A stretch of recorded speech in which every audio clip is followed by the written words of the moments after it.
है उर्दू चैनल और मैं हूं आपका मेज़बान मुहतशम एहतिशाम।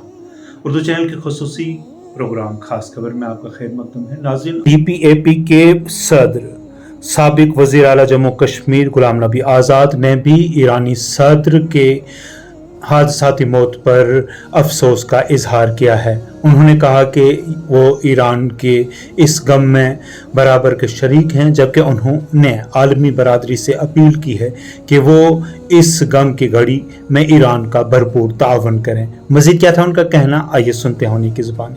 बहुत ही नहायत ही अफसोसनाक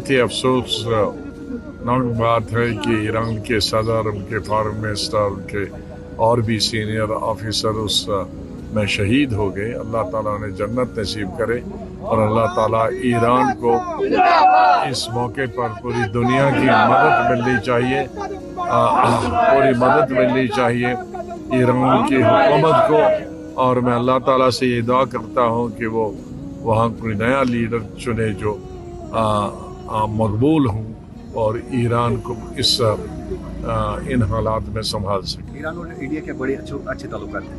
हाँ, ईरान और उनके ताल्लुकात हों। मुझे खुद ईरान के सदर की दावत, इस सदर की नहीं, पुराने सदर की दावत पे ईरान गया था, तो बहुत हिंदुस्तान और हिंदुस्तान के लोगों से ईरान के लोग और ईरान की सरकार बहुत प्यार करती है।